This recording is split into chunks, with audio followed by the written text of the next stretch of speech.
Well, this continues our rhythm of the first Sunday every month, sharing kind of what one of our mission partners is doing, how we're partnering with them, and the deaf community and the deaf church that we are partnered with here in Manchester. We're going to continue conversation about that because there's a lot of really exciting things that God is doing, and it's truly a blessing for us as a body of believers to get to be a part of that. But I have a message to dive into, so I won't spend too much time there. There are some things that you're not meant to share. Some things that you're not meant to give away. Your Costco membership card, because they will find you. Your 3-year-old sippy cup, because we know that's probably not water anymore. Your role as a spouse. Listen, like I'm Jenny's husband. That's my role. That's mine. I'm not sharing. That's something we're meant to hold on to. Listen, there are things that are yours that you're not meant to share. And we need to wrap our hearts around that for purpose. Like purpose is something that God built and designed for you, that every single person in this room has a purpose that God has designed into you. Now you have the choice, are you living into it or not? But that purpose is for you, and you aren't meant to share it with anybody. And we need to know that because as hard things, because turbulence happens. Hard things come, difficulty shows up, and if I focus on the hard things, I start to lose sight of my calling. If I focus on the difficulty, I forget that, hey, I'm built for this, I'm meant to live into this, and we start to kind of look around and maybe shop for other purposes that God didn't build for us. Maybe it's a counterfeit purpose. Maybe you jump onto eBay hoping someone will buy your purpose so you can trade in for a newer model. You window shop the purposes that other people are designed for while you sleep on your own. And we're meant to hold firm and hold on to the purpose that God made you for. I'll say it this way. This is what you need to know. Don't pass off what God has passed down. Like God has given you a purpose. So we're going to actually unpack that in depth today, that he's given you a specific purpose that you are meant to live into. And the question is, am I? And if not, what's my next step? And if you are, what's my next step? We continue moving forward into what God has for us. You were made for a purpose, and it's not on accident. And if God's people started living into the purpose that we are designed and built and created for, we might just start looking like the disciples in Scripture. We might just start flipping this world upside down. If you've got your Bibles, I want to invite you to open up to Esther. We got a lot of real estate to cover today. We're going to be in Esther chapter 7.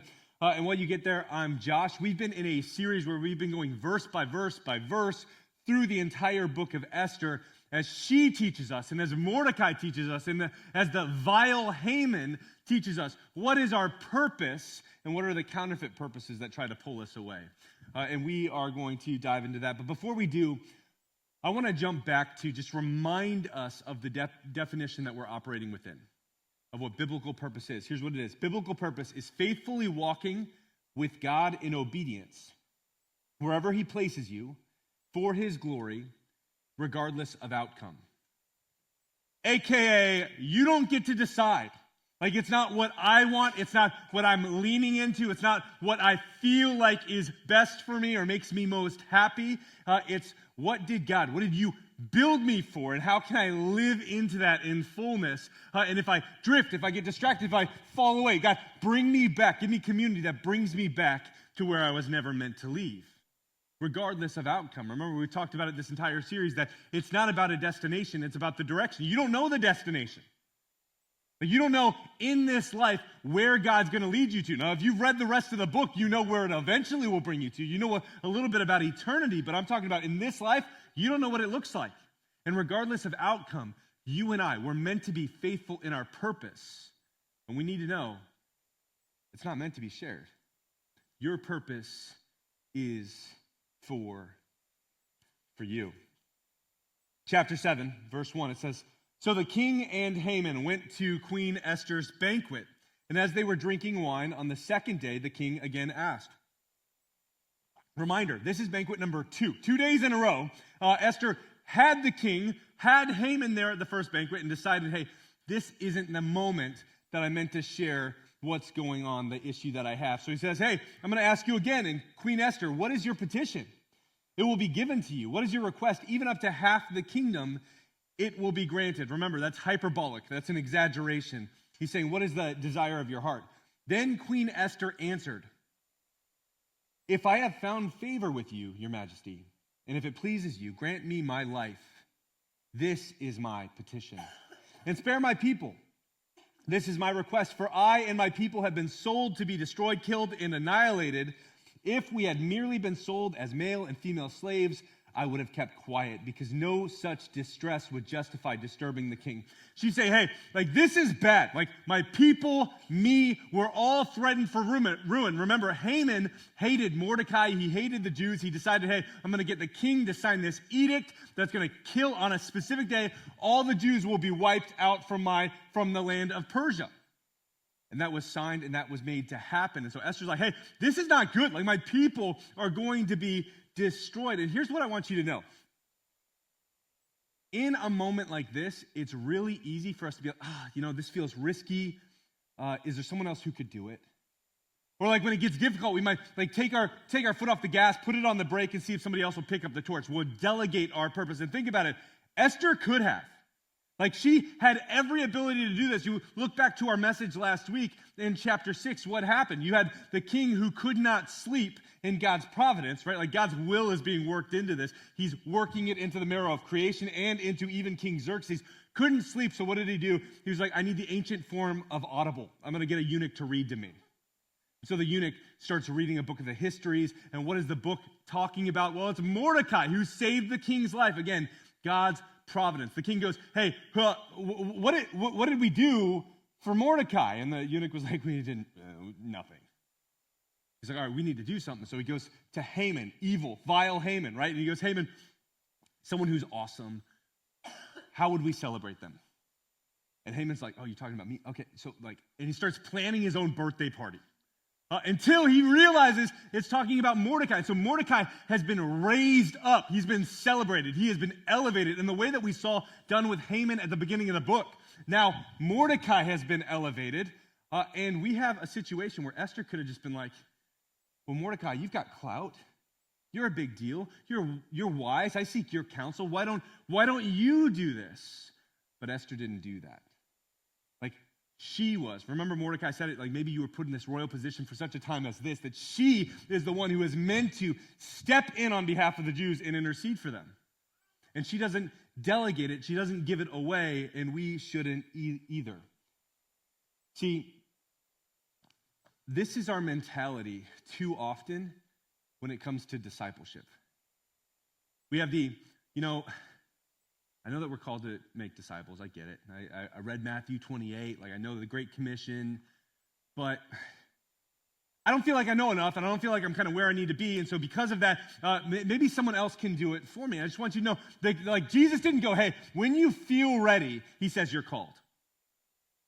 He didn't say, hey, make sure you get your stuff in order. He says, no, you're called, and I called you while I was up there on the cross before you were even born. He knew what he was paying for, and he invites us into a commission. Think about the disciples when they were commissioned.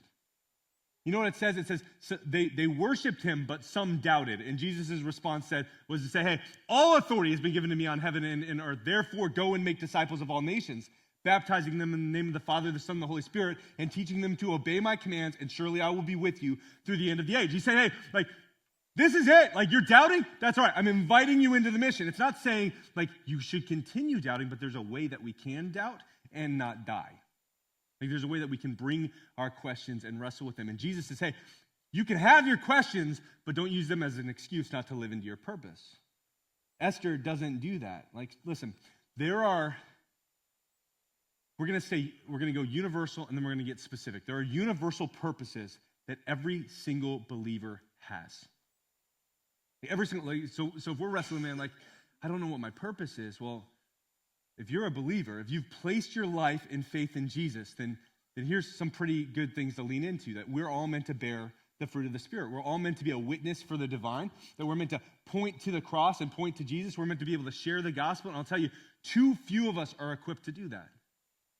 This is why we fasted. We did a 24-hour fast a few weeks ago, that we would grow our burden for the lost and our compassion for the lost. And listen, that's not that we remain burdened, it's that we get motivated to become equipped. It's that we have a call. Listen, The solution to your neighbor or your coworker having a relationship with Jesus oftentimes isn't the church organization. It's the church being the church. Here's what that means. It's oftentimes not, how do I get them into the building? It's, how do we send you out of the building to live out your call? Like, how do we equip you to share the gospel, that you can be a messenger wherever you are? There are some purposes that are not meant to be given away. When I was dating Jenny, we were 7 months into this deal, and we were dating with purpose. Like, it was not how culture would today, where it's like we're dating for fun. Like, we're like, hey, we're going to a destination, or we're not going anywhere. We need to figure this out. And 7 months in, she moved to my city. We were long distance, and we were in the same area for the first time. And I had this conviction, and I told her, now listen, I'm not speaking for you guys. Culture has changed. I get it. This was for me. I said, hey, if you propose to me, two things will happen. I will be very frustrated, and I will say no. And that's not a statement of like, man, like I doubt our future together. It's not a, man, I don't want to marry you. It's not any of that. It's a, that's mine.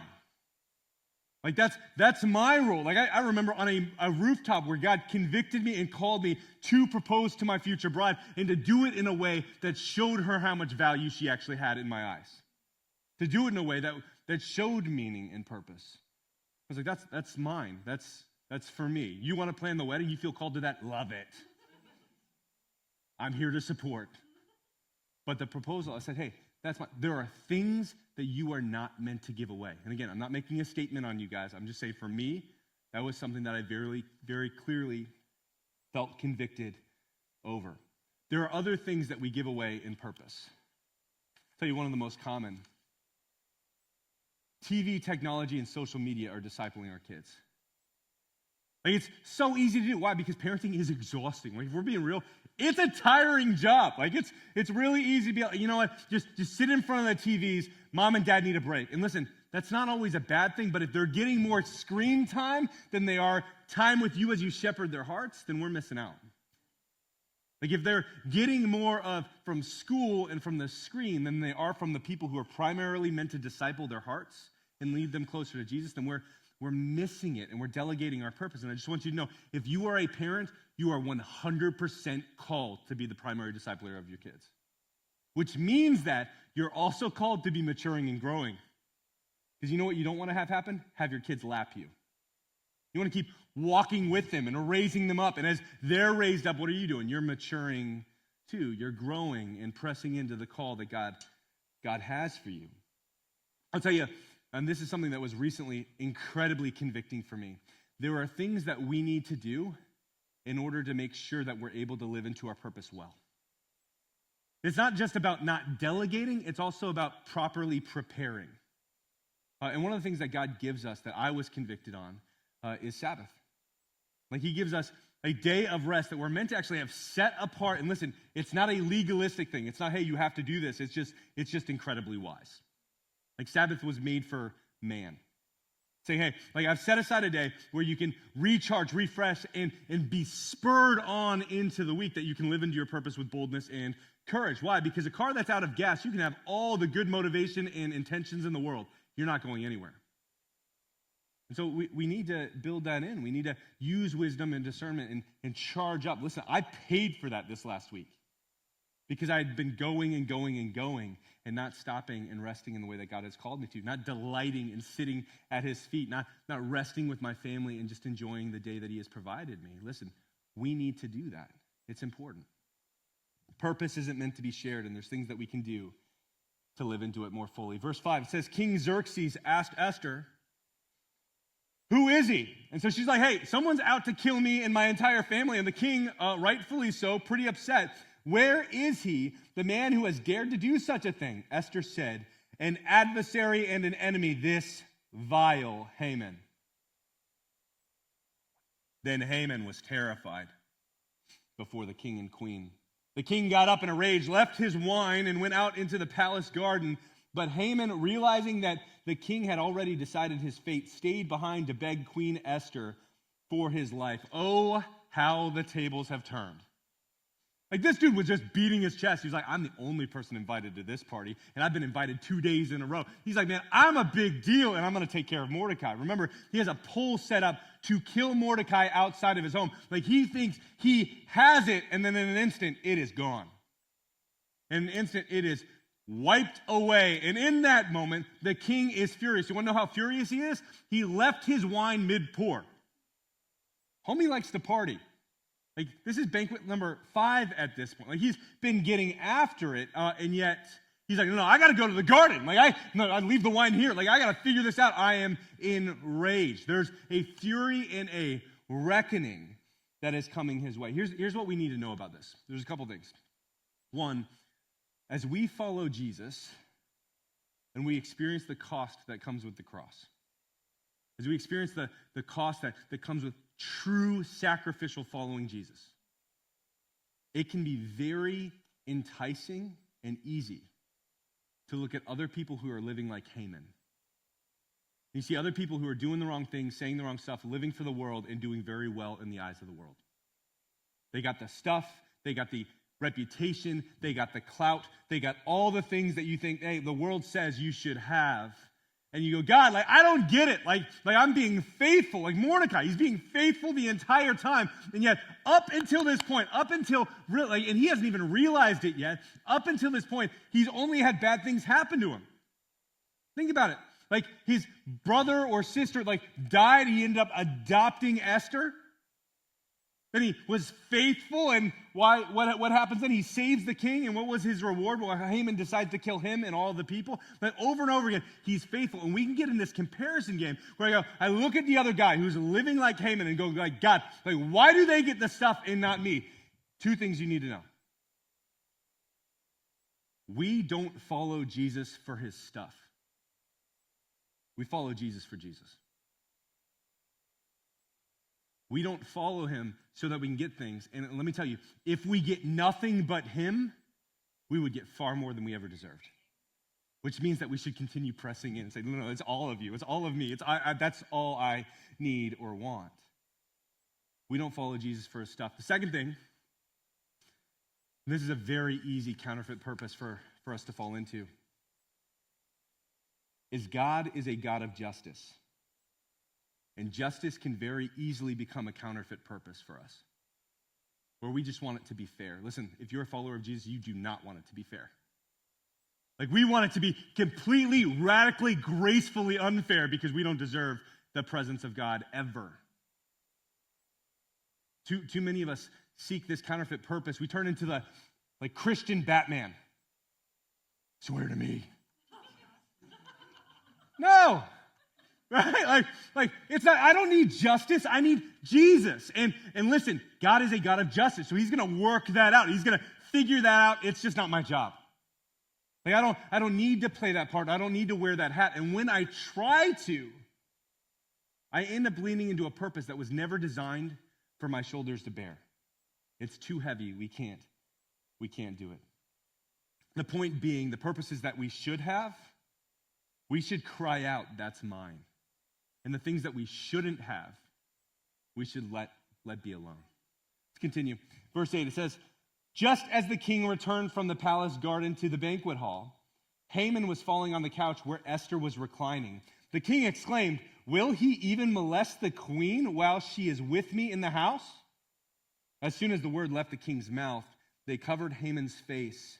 Then Harbona, one of the eunuchs attending the king, said, a pole. Well, he's like, I got a great idea. A pole reaching to a height of 50 cubits stands by Haman's house.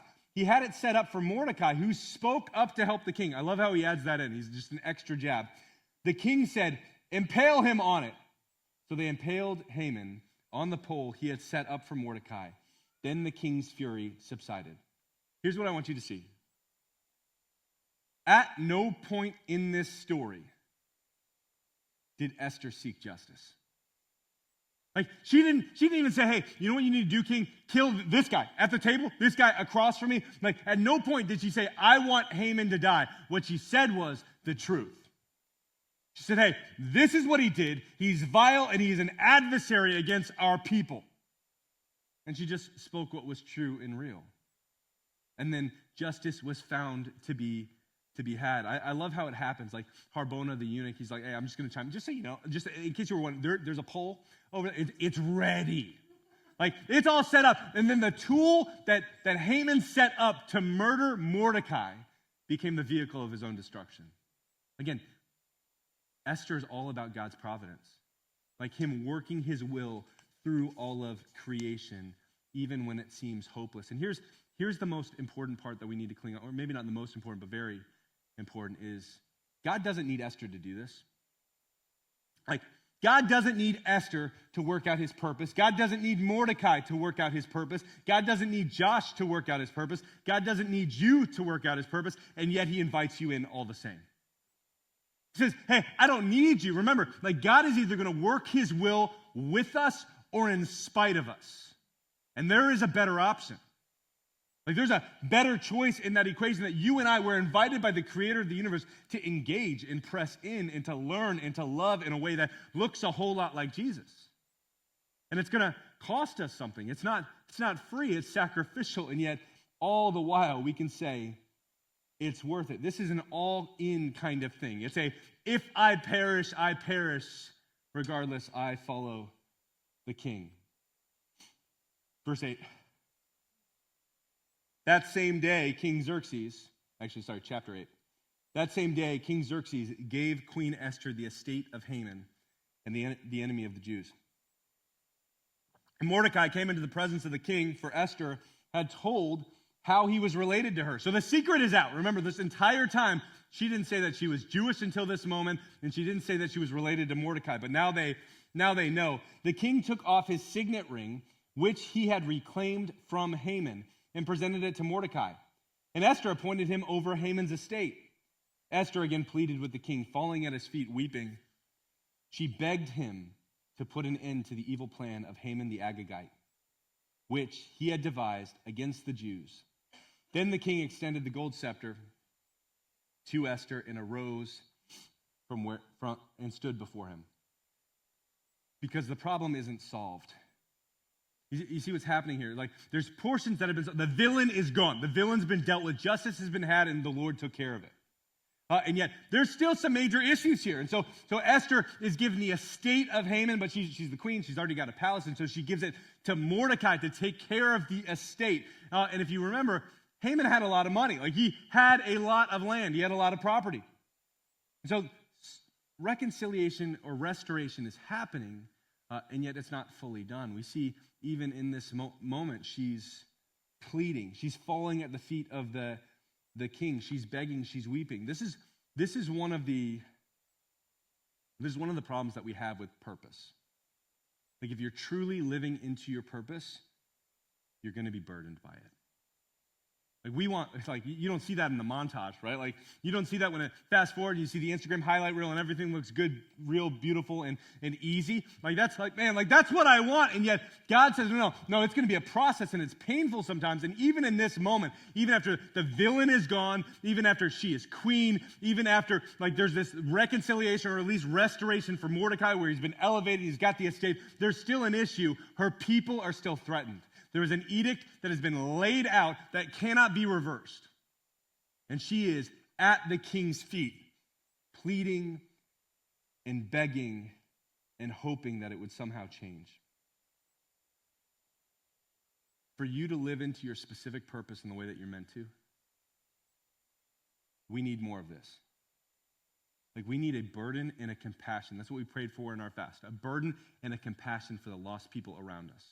Not that burden remains and lets us just wallow, but it leads to motivation and love that leads us to have the conversations, leads us to love in a way that doesn't make any sense in the eyes of the world, leads us to places that we never would go on our own. Esther's at the feet of the king pleading. And listen, that's exactly what we should be doing too. Like, if I truly believe that the lost need Jesus in order to be saved, I'd be pleading with Jesus night and day. Like, if we truly believe that would lead us into motivation, saying, no, I can't stay quiet. Like, I have to share this from the mountaintops, the valleys, the caves, the hills, wherever I am. Like, Lord, have me, I'm here. Why? Because that purpose, that's mine. That's for me to live into. And I believe it with every inch of my being, which means that I'm going to press in and shout it all the more. And we see examples of this all throughout Scripture. We see examples of this all throughout our church. I wanted to share a few. There's one of the reasons that we partner with the ministries that we do is because there are people who took seriously the commission of the gospel. They saw a specific area. Listen, there's universal calling and there's specific callings. And they said, hey, that area, that's mine. Like, I'm going to champion that, and they're going to invite other people in. It's not just for them. Like, other people can do it too. But they say, hey, whether you're in or not, here I am. That's why we love Fostering Family of Hope. It's an organization that said, hey, there are kiddos who have gone through things that are completely unfair to them. There are families who are stepping into the call, and we want to help empower them to do so. Because they said, that's mine, and we want to rally around them too. This is one of the reasons that we're so excited about Deaf Church. And this is for me and my family specifically, but I'll just tell you, we have a huge burden for the deaf community. That's the largest unreached people group in America. Here's what that means. It means that unless the gospel is brought to them, they will never experience Jesus. That they don't speak the same language. They got their first Bible 5 years ago. That's insane. And in case you're wondering, because I think this is a normal question, well, can't they just read the English Bible? That's a second language for them. Think about it. The way that we read, we sound things out. Sounds don't work when you're deaf. It's a second language for them. And so many of them don't know how to read. And so they got their first Bible 5 years ago. And so there's just this burden that me and my family, we've experienced where we're like, hey, we need to learn sign language. We need to learn ASL that we can talk with them. Man, I did that so bad. I told Jenny, because I bailed last service. I was like, I chickened out. I just did okay. Anyway, you saw it. Don't. John knows how to do it. Anyway, but we're learning that. Why? Because it's important. And I'm not saying it's important for all of us to learn sign language.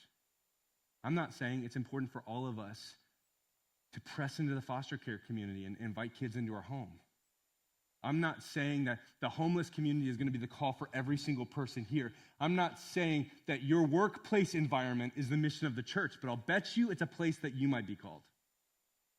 Every single one of us has a specific area that we've been called. And the question is far less, how can I make it cool? And how can it be exciting because I'm bored? And more, God, how do I risk for the gospel where I am? How do I live into the purpose that you've already given me? And how can I have a burden that looks far more sacrificial than I'm willing to admit? Far more sacrificial than I actually want to. Listen, it takes a lot of time to learn another language. It takes a lot of time to invest in families that are going through turmoil. And yet it might be exactly where you're called. The point isn't, hey, go where we go. The point is, you need to go. Because when you see your purpose, your specific purpose, the one that God has built you for, you should say, that's mine. I ran into a family. I was on a plane this week, and as I was flying, I sat down next to this couple. And as I sat down, this guy named Dwayne sees my shirt. It said Disciple Maker on it. And he goes, hey, we need to talk about your shirt. I'm like, homie, I'm from New England. I'm ready. I don't know where we're going with this, but I'm in. The next hour and a half, I listened to how this family in Memphis, who they're the same age as my parents, they've been doing this ministry thing for a long time. And when I say ministry, they don't work at a church. They're just disciples living into their purpose. And over again, they're man, talking about different generations that they've had the chance to be blessed by impacting, to speak life into the people in their community. They're like, hey, here's something cool that we did. We were so bought into the mission that God gave us of making disciples. When we built our house, we had 2 staircases on each side of the house. And when it goes up to the second floor, those parts don't touch. You can't cross to the other staircase because they would have students over, and they wanted a space for the girls to be able to be, and the guys to be able to be, and to be safe, and it be secure. Listen, I'm not saying you need to remodel your house for this, but I am saying they're bought in. They're saying, hey, that's mine. God, you've called me to that? Done. What do I need to do? Change the plans for my house? Done. Change the way that I spend my time? Done. Change how I invest my talents? Do it. The point is, listen, that's mine. God, if that's where you have called me to be, no one in the world can stop me from doing it. Like, if that's where God has called you to be, no one in the world will be able to stop you from doing it because God's providence speaks life into your bones and gives you the strength that you need. Let me tell you, it might not be what you want it to be.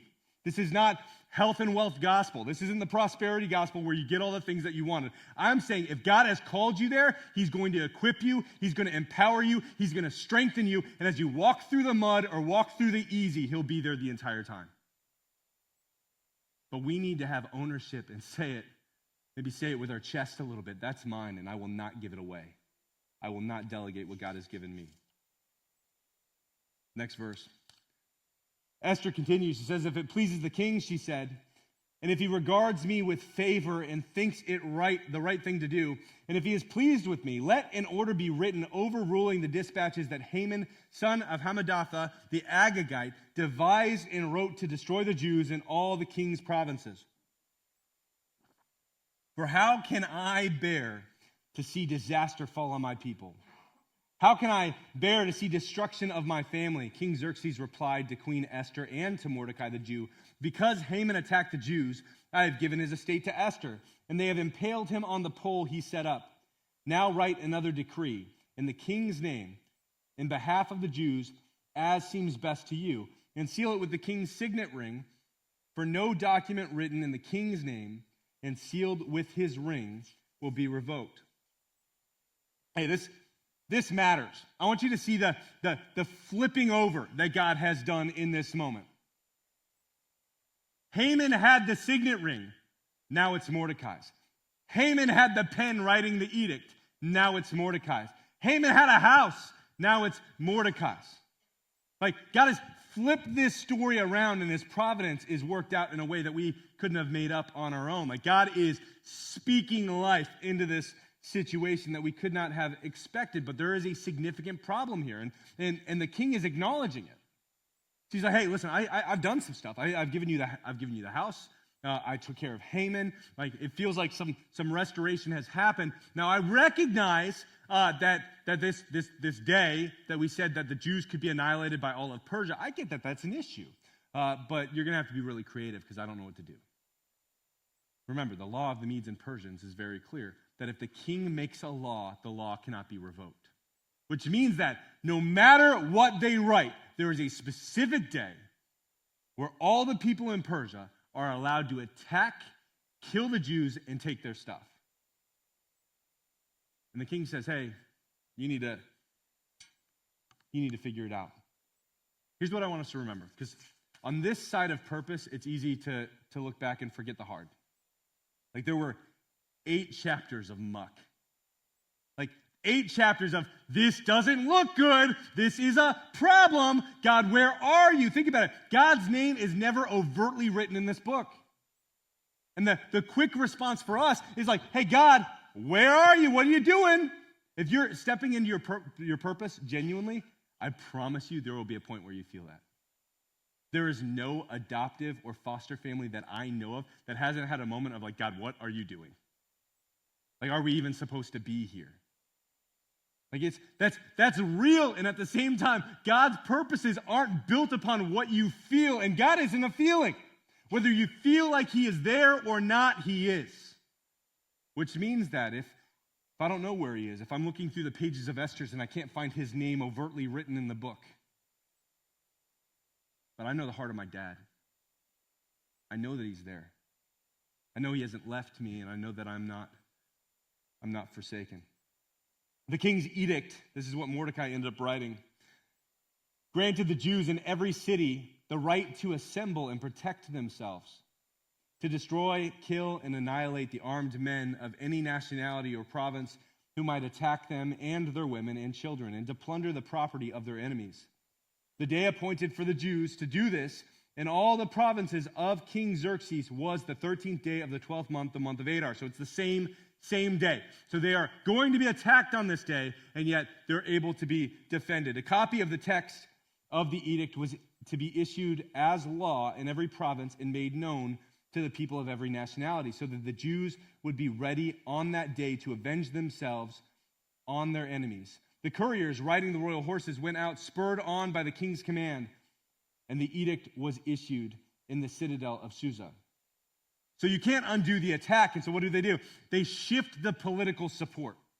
Basically say, hey, the king is backing the Jews. And say, hey, like there is a right now for them to be able to defend themselves. And I want you to know, this wouldn't even matter. Like we wouldn't care at all unless the bad stuff had happened.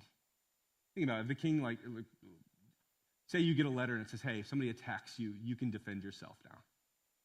You'd be like, well, I hope nobody does that. But like, cool. But because like the entire people of Persia have the right to attack. Now we get to see God say, hey, no, I'm stepping in on your behalf.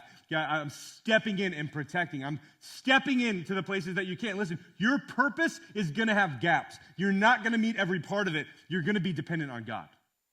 Like he is the one who does the work. He does it through us, provided we're faithful and we step forward in courage and we move in boldness. He does it. This is why it's so important for us to just remember that purpose is a direction, not a destination. There's some people who, like the couple that I talked about on the airplane, where you've been following Jesus for 30 years and you've been crushing it step after step towards him. And people who are newer to the faith see people way down there like, man, I could never get there. Listen, that's 30 years of walking. Like, we're not shaming you. We're just saying, hey, we're inviting you on the journey. Like, join us. Take that next step. You don't need to be ashamed. Step forward in courage, knowing that Jesus knew what he was paying for on the cross. He knew exactly where you would be. He knew what you would do, and he invites you all the same into purpose that you could never dream of. Take the next step.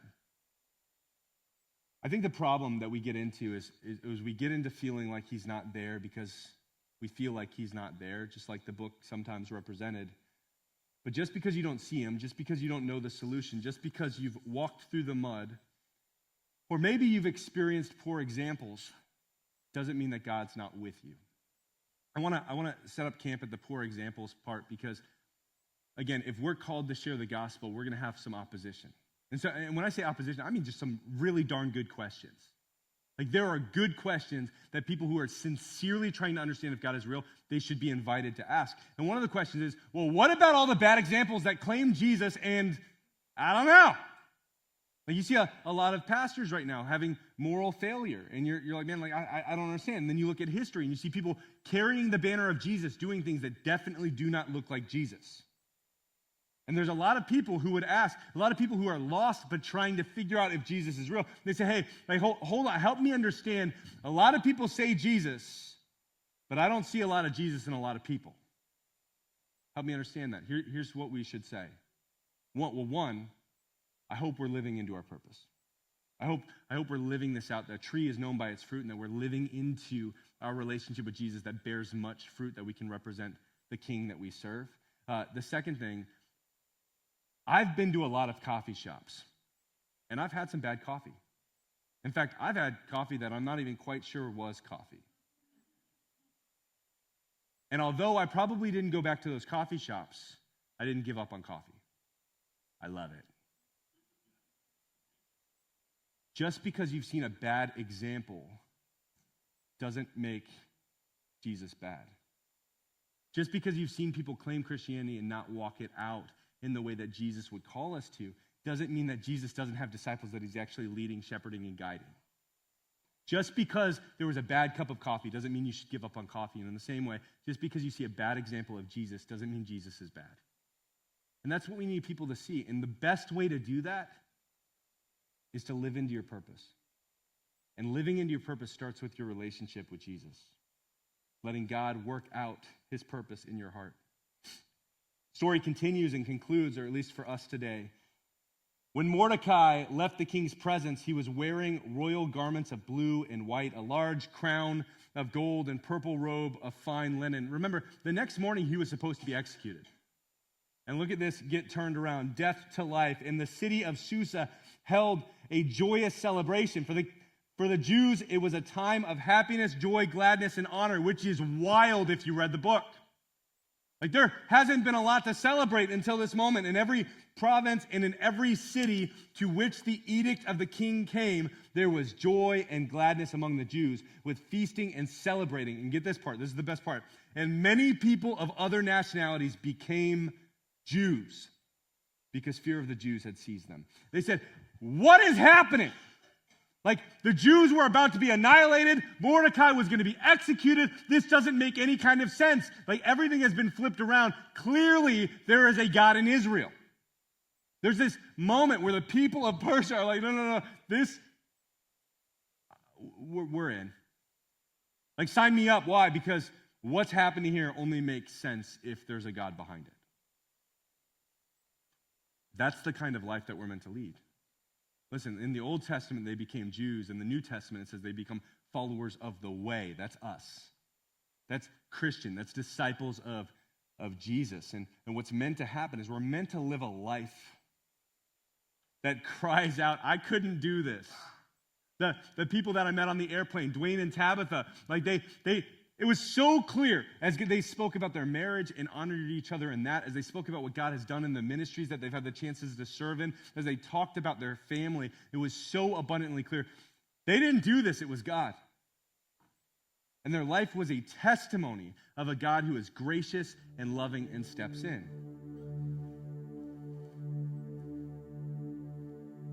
If you live into purpose, you don't give it away, you don't delegate it, you don't pass off what God has passed down, you too become a light for others. You too have the chance to be a shepherd in the night, leading people into a relationship with Jesus. So I just ask you, what's your next step? If you've followed Jesus for 30 years, what's your next step? If you follow Jesus for this is day one where you're like, I'm in. Like, I want to be like these people at the end of this story. Like, I'm in on this Jesus guy. I want to give my life to him. What's my next step? Like, I pray that we have a boldness, that we step forward and we don't play games anymore. We're not here to play church. We're here to be disciples, which means we're stepping forward on a mission, taking serious our purpose. And if we're asleep on our purpose, I pray that we become a people that wake up. Like Jesus says, like wake through Paul, wake up, O sleeper. Like, wake up, O sleeper, rise from the dead that Jesus may shine on you. That's what we want, and that's what we want to shine on others. Jesus, we love you. We give you glory and praise, and we recognize that we fall magnificently short of everything you are. I feel like the more I mature, the larger you seem. The further away I feel from you, and yet at the same time I feel your embrace around my arms. I pray that you give that to all of us, that we can step into a call of boldness, that we can know that you are near even when you don't feel as close. And I pray that you give us the willingness to carry the torch that you have given us and designed us for, that we don't pass it on, that we don't pray for others to step in and disciple those that we are called to disciple, that we don't give over what you have called us to, but instead we step forward saying, here I am, that's mine. The Lord has given me to carry this torch, and I will march it forward until I have no strength left in my legs. God, give us that, give us courage, give us boldness, and give us an extra portion of you. We love you. In your name, amen.